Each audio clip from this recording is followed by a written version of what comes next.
Madame, Monsieur, bonsoir et bienvenue au journal régional d'Alizé, édition de 19 h. Nous sommes le dimanche 28 février. Merci de votre attention et de votre fidélité. On commence d'abord par ce qu'il est convenu d'appeler une véritable tendance. Vide-grenier et marché aux puces. De tels rendez-vous se multiplient désormais en Guadeloupe, à tel point que les municipalités elles-mêmes s'y sont mises.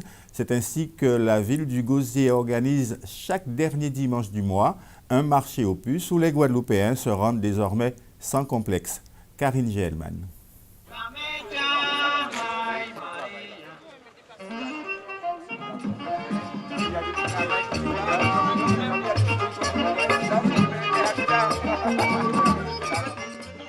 Chiner un dimanche matin sur les bords de l'Anse-Tabarin pour dégoter un objet rare, retrouver des objets d'antan et d'occasion, ou encore une robe de soirée pour le samedi suivant, c'est un rituel. Là aussi. Merci. C'est bien madame de venir ici? Il y a des bonnes affaires? Oui, on en trouve. C'est quoi vous achetez le plus? Plutôt des shorts, ou bien des pantalons jeans, ou bien des chaussettes, ceintures. Je viens tout le temps, j'aime bien venir dans les marchés aux puces, au mall, Gosier, Pointe-à-Pitre. Je viens regarder qu'est-ce qu'il y a de bon, quoi. Toujours des petites choses? Ouais, tu peux toujours trouver un petit truc, par exemple, qui va te servir. Quand même, tu vois, tu trouves des trucs pas chers. Les exposants professionnels ou vendeurs l'espace d'un dimanche sont présents dès l'aube pour agencer leur stand. Dalila est là depuis 10 ans. Les puces, elle connaît, mais ici, pour elle, c'est particulièrement agréable. Oui, les gens, ils viennent et ils restent toute la matinée, c'est les mêmes qui tournent. Oui, les gens aiment bien ici. Chaque semaine, elle propose des objets différents, des objets qu'elle récupère. Des gens qui déménagent, des gens qui changent de maison et qui ne veulent pas s'encombrer ni jeter. Donc voilà, moi je récupère. Nikaz, à la retraite depuis peu, s'est reconvertie en artiste. Elle réalise des tableaux de sable. Je voudrais faire profiter les gens de mon île pour voir ce qu'on peut faire, ce qu'on peut réaliser avec les mains et pour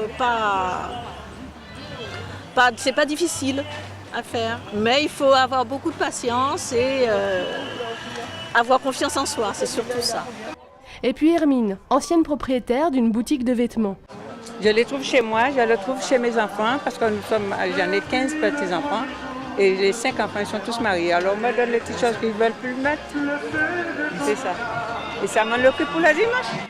Chaque dimanche, le marché aux puces s'installe dans une ville différente. Au Moule, les premiers dimanches de chaque mois, et à Pointe-à-Pitre, le deuxième dimanche. Avis aux amateurs, des vêtements de trop, des envies d'une robe vintage, vaisselle et bijoux qui ont traversé le temps sont à votre disposition. C'est la première fois que je viens ici. La première fois. Un petit short rose. Comme je vais à la mer, je vais l'essayer. Bon, je vais voir les restes. La saison touristique, on vous l'a dit, atteint cette année de véritables records, mais certains continuent de s'interroger sur ces véritables retombées économiques, vu, semble-t-il, le faible pouvoir d'achat de nos visiteurs. En tout cas, il y en a certains qui se frottent les mains et ne se posent pas de questions. Ce sont les petits vendeurs de produits locaux, cocktails, jus de fruits ou encore sorbets faits maison. Ceux-là rivalisent même de créativité pour adapter leurs produits au goût de ses visiteurs. Reportage. Ils sont toujours là, les sorbets coco, les cadeaux souvenirs, les épices sur le marché de Sainte-Anne. Mais le touriste santanais est un touriste fidèle, qui revient régulièrement et connaît de plus en plus les richesses de la Guadeloupe. Il ne se contente plus du traditionnel panier d'épices. Alors j'ai un cocktail goyave ananas passion ou alors orange ananas passion. Sinon j'ai de la mangue, de la pastèque, melon. Ce sont des fruits le plus souvent qu'on consommait à la maison. Et puis maintenant, les touristes arrivent et veulent découvrir, et veulent savoir ce que c'est le corosol, la papaye, la prune de Citerre. Alors ils posent beaucoup de questions à savoir, est-ce que ça a le même goût que la prune de chez eux? Eh ben non, on est là pour ça, justement, pour faire découvrir.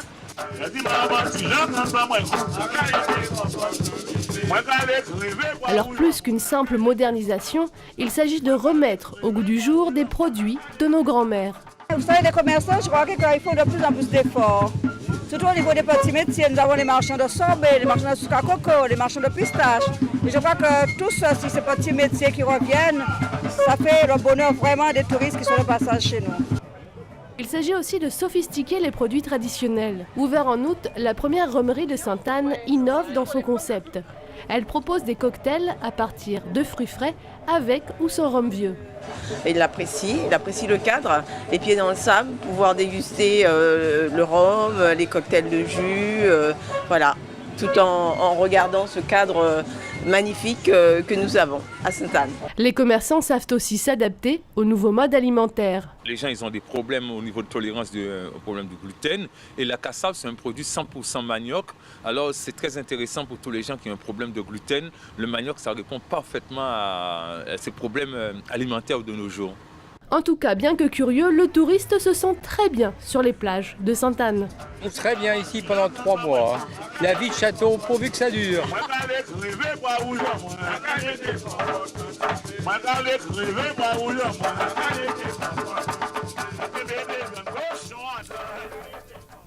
Politique maintenant, à plus d'1 an des élections législatives prévues en principe en 2017, la Frappe, le mouvement abîmien dirigé par le député maire des Abîmes, Éric Jalton, est sans doute la première organisation politique de France et de Navarre à désigner un candidat. En effet, les militants du mouvement ont investi hier Rosan Rosduel pour briguer la première circonscription de Guadeloupe, circonscription dont se retire évidemment Éric Jalton. Bonsoir, Monsieur Rosduel. Bonsoir.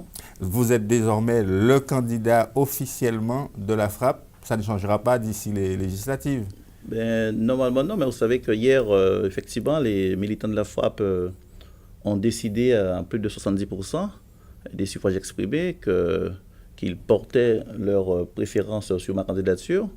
Et franchement, je tiens à vous dire que c'est vraiment une belle marque de confiance de la part du député maire qui, dès le départ, a souhaité que je me présente à ces élections, mais aussi de la part de nos militants qui, massivement, je vous dis, les militants ont décidé de me choisir. Alors il y a eu quand même, semble-t-il, quelques critiques à l'égard d'Éric Jalton, dont certains ont dit qu'il n'aurait pas dû exprimer son choix avant cette élection dite démocratique. Mais vous savez, je pense que ce qui serait surprenant, c'est que le député sortant, qui ne puisse pas donner son avis sur une candidature.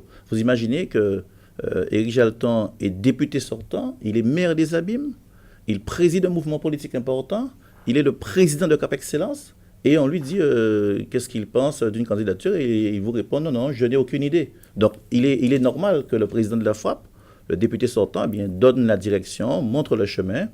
Il a montré le chemin aux militants. Les militants, en grande partie, massivement, ont suivi ces consignes. Et aujourd'hui, je suis ce porte-parole, ce porte-drapeau de la Frappe. Et je peux vous dire que je suis déterminé, je suis vraiment déterminé à aller dans tous les quartiers de cette circonscription, Marie-Galante, bien entendu, Mornalo, Pointe-à-Pitre et les Abîmes.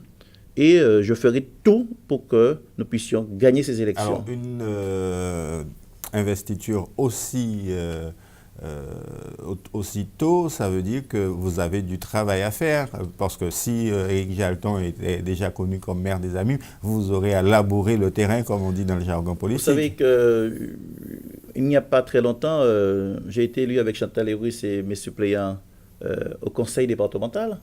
Donc une bonne partie de la population abîmienne me connaît. Ensuite, sur Marie-Galante, j'ai un ensemble d'amis qui m'accompagnent. Et je suis pratiquement à Marie-Galante tous les 15 jours maintenant. Je sillonne le territoire de Marie-Galante. Et je peux vous dire qu'avec mes fonctions au sein du conseil départemental, puisque je suis chargé du sport et de la jeunesse, je rencontre régulièrement des associations. Alors qui sont de tout ça, ça ne fait pas une élection. Les dernières élections régionales sur cette circonscription-là ne doivent pas vous rendre particulièrement optimiste. Mais on aurait pu regarder les élections régionales comme on aurait pu regarder les élections cantonales. Et vous savez bien que nous avons eu nos 6 conseils départementaux sur le territoire des Abîmes et nous avons gagné brillamment ces élections. Et donc, au niveau de la ville des Abîmes, comme au niveau de l'ensemble de la circonscription, il ne faut pas oublier quand même que le député, il est député sortant, donc il a un poids politique sur cette circonscription. Et vous savez bien que je compte beaucoup sur lui, sur mes collègues élus, mais aussi sur l'ensemble des militants de la FRAPP pour m'accompagner dans cette bataille. Est-ce que vous regardez d'ores et déjà celui ou ceux qui seront vos adversaires? Probablement Olivier Servat, dit-on. Mais écoutez, il est normal qu'il y ait quelques adversaires, quelques opposants, mais ce qui est important pour moi, c'est de regarder la Guadeloupe, de regarder la circonscription, de faire en sorte que nous puissions porter des projets au plus haut niveau, ce que j'ai eu l'occasion de faire avec le gros projet de rénovation urbaine que pilote la ville des Abîmes. J'ai eu l'occasion d'accompagner, d'être au niveau des instances nationales, au niveau des ministères, pour négocier, discuter de la rénovation urbaine. C'est un projet de 500 millions d'euros. Actuellement, nous sommes en train de discuter de l'acte 2 de la rénovation urbaine. Et je peux vous dire qu'il n'y a pas une semaine, j'étais à Paris avec une trentaine de maires qui portent des projets de rénovation urbaine d'envergure. Et nous sommes en train de discuter de cet acte 2. Et donc, vous voyez bien que je suis ce dossier qui est très important, mais comme demain, je pourrais bien sûr suivre l'ensemble des dossiers de cette circonscription. Et donc, ce qui m'anime aujourd'hui, c'est de faire en sorte que cette circonscription rayonne davantage et que nous soyons, j'allais dire, les fers de lance du développement de la Guadeloupe. Deux questions rapides. Vous allez vous inscrire dans la mouvance socialiste, dans le groupe, éventuellement en cas d'élection, dans le groupe socialiste? Je suis un homme de gauche. Et donc, il n'y a pas de raison que je ne reste pas de gauche. Et donc, je m'inscrirai certainement en tant qu'apparenté au Parti socialiste. Et vous serez exclusivement député et vous allez abandonner, parce que votre député, il est connu pour être un recordman de l'abstention à l'Assemblée nationale. Vous allez abandonner votre mandat de conseiller départemental? Non, vous savez que la loi permet aux députés de garder un mandat local. Aujourd'hui, si la question m'est posée, je vous dirai que je resterai conseiller départemental et bien sûr, si je suis élu député, et j'abandonnerai le mandat du conseil municipal. Pourquoi? Parce que la population de ce premier canton m'a élu il y a de cela à peine 1 an, et vous imaginez bien que je ne peux pas lâcher cette population, et donc je vais continuer à suivre l'ensemble des dossiers qui concernent ce canton, et bien sûr au-delà de l'ensemble de la circonscription de cette première circonscription de la Guadeloupe. Merci Rosan Rosduel, merci de nous avoir accordé ce premier entretien de candidat investi par la FRAPP, ce mouvement abîmien. La 14e édition du Salon de l'étudiant a refermé ses portes hier soir. Ce sont des milliers de jeunes Guadeloupéens qui ont arpenté durant 3 jours les allées du World Trade Center à la recherche et à la découverte de filières de formation ici et ailleurs. Et parmi ces filières de formation, les métiers de l'audiovisuel, des formations qui sont désormais dispensées en Guadeloupe même, comme au lycée polyvalent de Pointe-Noire. Jacques Damprobe a suivi des élèves de BTS audiovisuel. Ces jeunes gens font partie de la quarantaine de lycéens qui préparent en 2 ans le BTS consacré au métier de l'audiovisuel. La section a été ouverte en 2013 et propose 5 familles de métiers liés au son et à l'image.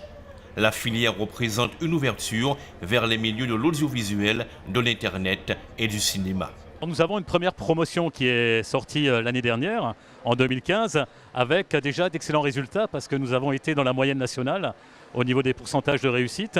Et si on regarde les jeunes, certains jeunes dans l'option technique d'ingénierie, exploitation des équipements, sont sortis avec des CDI en Guadeloupe.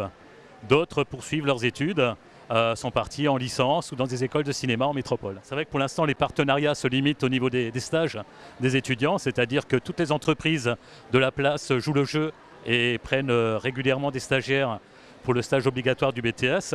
Et puis ensuite, bien sûr, il y a beaucoup de choses à mettre en place, des partenariats pour travailler ensemble et entre autres pour produire pour les médias de la place. Grâce au stage en entreprise, les lycéens peuvent parfaire leur apprentissage. Anthony Marimoutou est en première année, il est féru de montage. Le jeune homme vit pleinement sa passion. On apprend énormément de choses, on apprend beaucoup les aspects artistiques du métier, le professionnalisme, les conditions de la profession. On apprend aussi beaucoup de techniques, donc le montage, la post-production. le compositing et voilà. Alors, j'ai le choix entre partir dans l'infographie pour pouvoir personnaliser ma formation. Donc pour tout ce qui est habillage plateau, parce qu'il faut savoir que les monteurs aussi font de l'habillage. Ou sinon je reste dans le montage, mais je pars plus vers le motion design, c'est-à-dire tout ce qui est effets graphiques, création de génériques. À l'image d'Anthony, les métiers de l'image et du son attirent de plus en plus de jeunes et surtout, ils offrent de réels débouchés. Un mot de l'épidémie de Zika. On le sait désormais, la transmission du virus par voie sexuelle semble être avérée après la contamination d'une femme en région parisienne, contaminée par son compagnon qui revenait du Brésil, le Brésil qui reste le pays le plus touché par l'épidémie. L'OMS, l'Organisation mondiale de la santé, a annoncé aujourd'hui que l'épidémie allait s'étendre à tout le continent américain, à l'exception du Canada et du Chili.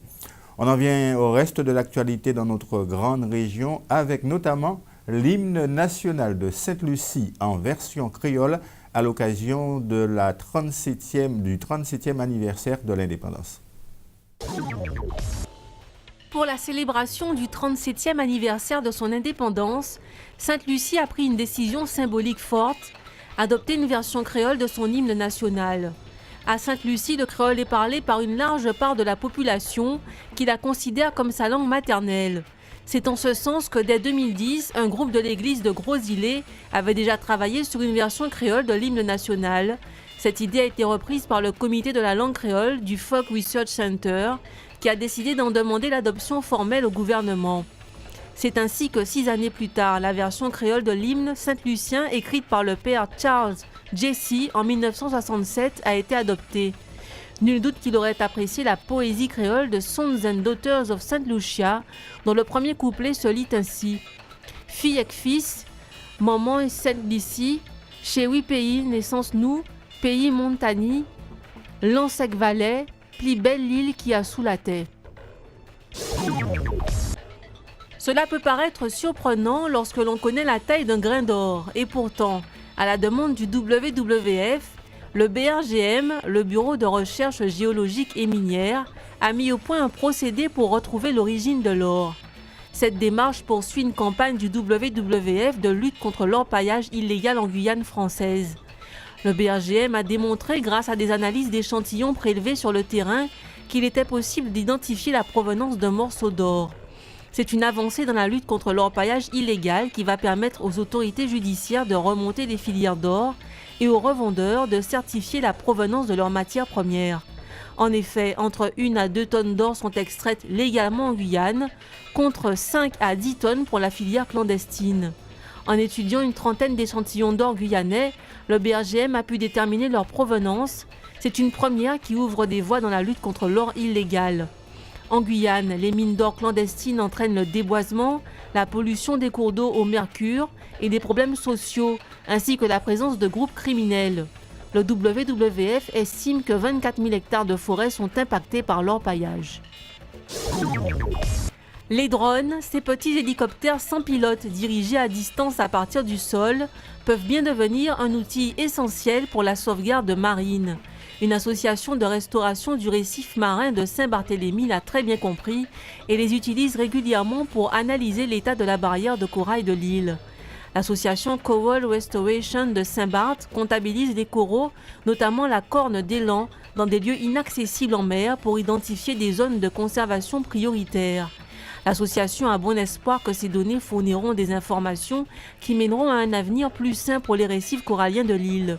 Sur la page Facebook de l'association, on apprend qu'au cours des 50 dernières années, 80% des coraux ont été perdus en raison du développement côtier ainsi que de la pollution. Ils sont maintenant également menacés par le réchauffement climatique et les premiers effets de l'acidification des océans. Du football maintenant avec le CSM et la Gauloise qui disputent ce soir la poule de qualification pour le tournoi des champions de la Caraïbe. Le CSM affronte en ce moment même le champion de Saint-Domingue, l'Atlantico Football Club. Les Mouliens sont d'ores et déjà éliminés, c'est donc un match pour la gloire si l'on peut dire. Quant aux Gaulois, ils ont encore une chance de se qualifier pour le tour suivant. Ils affrontent ce soir le redoutable Don Bosco Football Club de Pétionville, le champion d'Haïti. Cette rencontre se déroule en Haïti, tandis que la poule du CSM se déroule bien sûr à Trinidad. Dans notre championnat, eh bien, l'USR n'a pas su profiter de cette absence du CSM qui est son actuel dauphin à l'occasion de la 17e journée. Le leader s'est incliné face à la lanterne rouge, l'Étoile de Mornalo, 1-0.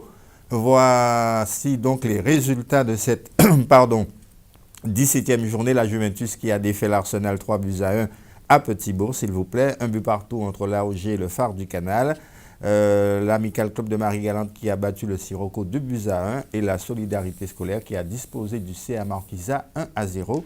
L'USR reste tout de même toujours en tête du championnat. Nous sommes à moins d'une semaine du premier tour de la Coupe Davis entre la France et le Canada, des rencontres qui seront disputées, vous le savez désormais, au Vélodrome Amédée Détro. Pour l'instant, la star canadienne annoncée Milos Raonic ne serait pas tout à fait certaine de participer à ce premier tour. Selon certains confrères, il souffrirait des adducteurs et il prendrait sa décision ce soir après des examens et des tests à Los Angeles où il se trouve actuellement. Quoi qu'il en soit, pour la Ligue guadeloupéenne de tennis, cette Coupe Davis est une aubaine. La Ligue compte sur cet événement pour notamment attirer de nouveaux jeunes, de nouveaux licenciés. Le reportage de Jacques Damprobe. Avec une quarantaine de clubs et près de 4500 licenciés, la Ligue de tennis de Guadeloupe est l'une des plus petites de France, comme d'ailleurs toutes celles d'outre-mer. La tenue de la Coupe Davis en Guadeloupe devrait avoir pour effet de susciter des vocations et de revoir à la hausse les moyens mis à disposition d'un sport longtemps considéré comme l'apanage d'une élite. Une aubaine espérée qui aura pour détonateur Yannick Noah. Déjà le fait qu'il nous ait soutenus pour que cette compétition de Coupe Davis se fasse en Outre-mer, c'est quelque chose d'extraordinaire. Ça veut dire qu'il a donné un truc historique à cette Coupe Davis. Il a fait rentrer l'Outre-mer dans l'histoire de la Coupe Davis, d'une part, et d'autre part, le seul fait qu'il soit là, qu'il soit avec nous, il a voulu que ce soit la fête. Et donc, chaque fois qu'on le sollicite pour faire vivre le tennis, eh bien, il est présent. Malgré l'enjeu du match contre le Canada, l'emblématique capitaine de l'équipe de France donne de son temps. Une disponibilité, une générosité dont profite naturellement la Ligue. La visite de Yannick Noah aux enfants samedi après-midi en est le symbole. C'est quelqu'un qui a un charisme extraordinaire, c'est un grand personnage. Et ce qui est surtout important, c'est aussi quelqu'un qui est amoureux du tennis. Et donc, il essaie, chaque part où il passe, bien de transmettre cet amour de la discipline. Et c'est ainsi que, et puis il aime les enfants, et donc c'est ainsi que, bon, nos partout, on le sollicite pour rencontrer des jeunes, pour rencontrer des enfants, pour parler du tennis. Eh bien, il répond toujours présent. Le petit monde du tennis guadeloupéen croise les doigts pour que la bande à Noah passe contre les Canadiens. En cas d'échec, il pourra se consoler d'avoir approché un grand monsieur. Il était également question de jeunes également aux Abîmes dans une toute autre discipline avec le club des Guépards des Abîmes qui œuvre dans la discipline de l'athlétisme, notamment dans le district de la Grande Terre. Il organisait ce matin un triathlon destiné aux jeunes, aux minimes et aux benjamins. Le reportage de Muriel Barlagne. Aujourd'hui, au stade des Abîmes, il fallait courir avec ou sans haie, faire du saut en longueur, du lancer de poids ou de javelot. Un triathlon organisé par le club Les Guépards des Abîmes pour les catégories benjamin et minimes, filles et garçons. Cette rencontre, qui rassemble le district de Grande Terre, a lieu une fois par mois en attendant les championnats qui auront lieu au mois de juin. Le triathlon en Guadeloupe se porte très bien avec les jeunes. Avec les jeunes, on les encadre, on les encourage pour aller au plus haut niveau possible quand ils vont grandir pour entrer de cadets et juniors ensuite. 13 clubs sont venus participer à ce triathlon, dont un de la Martinique, l'ASC Fac du François. Aujourd'hui, pas d'enjeu particulier, juste le plaisir de participer tout en évaluant son potentiel. Une base de travail pour les échéances à venir.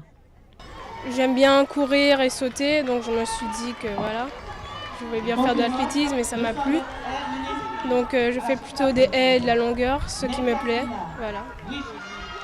Comme performance, alors en longueur, il faut déjà que j'arrive à atteindre mes 5 mètres, que je suis pas très loin, mais c'est quand même un peu dur. Et après, en F, il faut que je fasse plutôt 12-13 secondes pour le 80 mètres haies. Et en javelot, je vais plutôt vers 20-25 mètres. On a fait plusieurs entraînements. On s'entraîne depuis 2-3 semaines et on saute, on fait plusieurs activités pour pouvoir avoir de bons résultats à cette compétition.